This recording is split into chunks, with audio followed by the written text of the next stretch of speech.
पटवारी परीक्षा मामले में मध्य प्रदेश सरकार के द्वारा नियुक्ति पर लगाई गई रोक का विरोध करने चयनित अभ्यर्थी बड़ी संख्या में गृह मंत्री नरोत्तम मिश्रा के बंगला पहुंचे। चयनित अभ्यर्थियों की मांग है कि सरकार को जिन अभ्यर्थियों और सेंटर पर संदेह है केवल उनकी नियुक्ति पर रोक लगाना चाहिए, ना अन्य चयनित हुए अभ्यर्थियों पर। उन पर अगर सरकार सभी चयनित अभ्यर्थियों पर रोक लगाती है तो वह सीधा सीधा उनके साथ अन्याय होगा। इसको लेकर सभी ने गृह मंत्री नरोत्तम मिश्रा को ज्ञापन सौंपा, जिसमें नरोत्तम मिश्रा ने आश्वासन दिया है उनके साथ किसी भी प्रकार का अन्याय नहीं होने दिया जाएगा। पटवारी भर्ती परीक्षा को लेकर लगातार विवाद बढ़ता जा रहा है। आज कुछ चयनित अभ्यर्थी प्रदेश के गृह मंत्री नरोत्तम मिश्रा के पास पहुंचे, जहां पर उन्होंने ज्ञापन सौंपा है कि जिस तरीके से मध्य प्रदेश सरकार ने उनकी नियुक्ति पर रोक लगाने का फैसला लिया है उसको लेकर उन्होंने ज्ञापन सौंपा है। सर, क्या ज्ञापन सौंपा है आपने? हमारी बस मांग यही है सर कि जहां भी संदेह व्यक्त किया जा रहा है वहां उसकी जांच हो, हमारे चयनित छात्रों के साथ नियुक्ति की नाइंसाफी ना हो।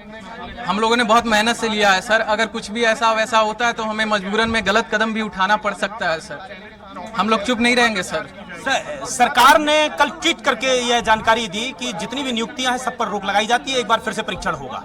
इसको लेकर क्या कहेंगे? हाँ ठीक है सर, अगर गलत है तो ठीक है, सब छात्र ही एक प्रकार से। यहाँ पर ये है कि जिन लोगों ने सत्यता अच्छे से मेहनत करी है, जिन्होंने बहुत कड़ी परिश्रम से किसी स्थितियों में लोगों ने पेपर दिए, ये हम लोग जानते हैं। हमारे साथ लाइब्रेरी के बच्चे बैठते हैं, हम लोग जानते हैं किस किस स्थिति में आते हैं, क्योंकि हम ही उन लोगों के साथ बैठते हैं। तो ये नहीं है कि आप जिन लोगों ने गलत किया उन लोगों पर जांच हो, बाकी जल्द से जल्द डीबी कराया जाए और जल्द से जल्द ज्वाइनिंग दी जाए। आप लोग क्या मांग करते हैं, क्या मांगे हैं आपकी? हमारी सिर्फ यही मांग है कि अगर जांच है जांच कीजिए, लेकिन जो अभ्यर्थी अपनी मेहनत से अपने परिश्रम से पास हुए उनके जो रिजल्ट है उनको ना रोका जाए, उनकी नियुक्ति है उनको ना रोका जाए, जो डीवी है वो यथावत चलती रहे। अगर जांच का विषय तो हम स्वागत करते हैं, जांच होनी चाहिए, लेकिन अगर नियुक्ति जिन बच्चों ने परिश्रम से अपनी मेहनत से अगर सीट हासिल की है तो उनके साथ अन्याय क्यों?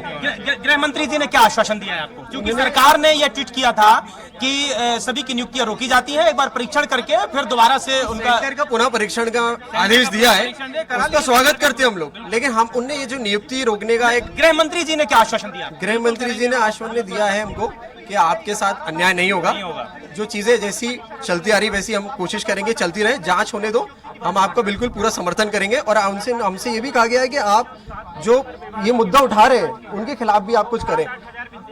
तो आप लोग कितने अभ्यर्थी हैं? हम करीब सिलेक्टेड जो है 8 से 9 हजार विद्यार्थी हैं। और मैं एक बात आपको ये भी बताना चाहता हूँ कि पिछले जो कुछ दिनों से हो रहा है उसके कारण जो सिलेक्टेड विद्यार्थी हैं उनका मानसिक तनाव बहुत ज्यादा बढ़ रहा है। कुछ जो लोग हैं बहुत अत्यंत मध्यम वर्गीय श्रेणी से हैं, जिसके कारण वो बहुत परेशान हो रहे हैं। सर पिछले 5 सालों से सर हम लोग भी सर सिलेक्ट हुए हैं, हम लोग भी कई हर एग्जाम में हम लोगों ने भी कई विपरीत परिस्थितियों में रह करके पढ़ाई करी, हम लोगों ने भी हार का सामना किया।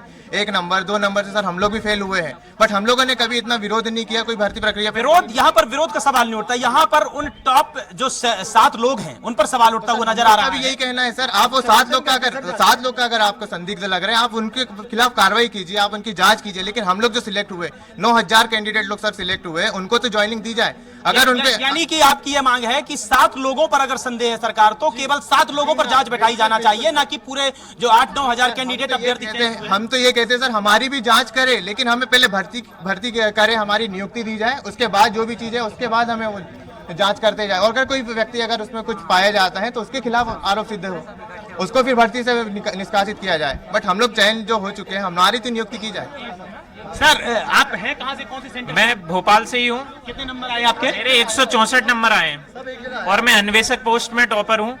और मेरी मांग यही है कि जिन पर संदेह है उनकी जांच की जाए, क्योंकि उन्होंने गलत किया तो उन्हीं के साथ गलत हुआ जाए। और जो बाकी 8 हजार के समथिंग जो छात्र हैं जो अपनी मेहनत से पास हुए, उनकी मेरी माननीय मुख्यमंत्री जी से जो उन्होंने कल ट्वीट किया कि मैं ये नियुक्ति रोक लगा रहा हूं अभी कुछ दिनों के लिए, तो मेरा ये उनसे कहना है कि जो जांच का विषय है उसकी जांच की जाए, लेकिन जो 8000 जेन्युइन कैंडिडेट हैं जो अपने परिश्रम से पास हुए हैं उनकी नियुक्ति दी जाए। क्योंकि अगर एक बार चुनाव की प्रक्रिया चालू हो गई और चुनाव में आपको भी मालूम है आचार संहिता वगैरह लगती है, तो 2 महीने उसमें जाएंगे, फिर सरकार को सेटल होने में 6 महीने लगेंगे, तो ऐसे तो हमारा 1.5 साल बर्बाद हो जाएगा। इसके बारे में कोई क्यों नहीं सोच रहा है? गृह मंत्री जी ने क्या आश्वासन दिया? जिस तरीके से गृह मंत्री जी ने आश्वासन दिया है कि हम आपके साथ हैं, आपका मुद्दा उठाया जाएगा और आपकी जो भी प्रक्रिया है हम मुख्यमंत्री जी से बात करके आगे की और कंटिन्यू करेंगे। तो स्पष्ट तौर से यहाँ पर जो मांग उठ रही है, जो चयनित अभ्यर्थी हैं, चयनित अभ्यर्थियों की यह मांग है कि जो 7 लोगों पर संदेह जा रहा है सरकार को, उन 7 लोगों पर जांच होनी चाहिए, ना कि जो तमाम जो स्टूडेंट हैं, तमाम जो कैंडिडेट हैं, चयनित अभ्यर्थी हैं 8000, उन पर जांच करके उनकी नियुक्ति पर रोक लगाना चाहिए। चूंकि चुनावी साल है, कुछ ही महीने बाद चुनाव चल रहे हैं, आचार संहिता लग जाएगी, उनकी नियुक्तियां फिर आगे नियुक्तियां करीब 1 साल तक उनकी नियुक्तियों पर रोक लग जाएगी, जिससे काफी उनके कैरियर को लेकर, काफी भविष्य को लेकर, उनके भविष्य को लेकर काफी गहरा असर पड़ेगा। कैमरामैन अमित के साथ दुर्गेश गुप्ता, स्वराज एक्सप्रेस भोपाल। देखिए, मैंने उनकी पीड़ा सुनी आपके सामने, अकस्मात आ गए थे, मैं तो आपसे मुखातिब होने के बाद ही गया था, लेकिन सरकार दृढ़ संकल्पित है, किसी भी नौजवान के मन में निराशा नहीं आने देगी, चाहे ये लोग हों जो पास हुए हैं, चाहे वो भी बच्चे हों, वो भी हमारे अपने बच्चे हैं जो पास नहीं हो पाए। कुछ लोग अपने राजनीतिक हितों के लिए और व्यावसायिक हितों के लिए जिस तरह से नौजवानों के मन में एक हीन भावना, एक डिप्रेशन का भाव भरना चाहते हैं, वो निंदनीय है। और इसलिए मेरा सभी नौजवानों से कहना है कि इनकी राजनीति का शिकार न हो, और इन नेताओं से कहना है कांग्रेस के कि अगर कोई तथ्य है तो सामने आओ, मंच लगाओ, हर एक सवाल का जवाब दूंगा, एक भी सवाल ऐसा नहीं होगा जिसका जवाब न दे पाऊं।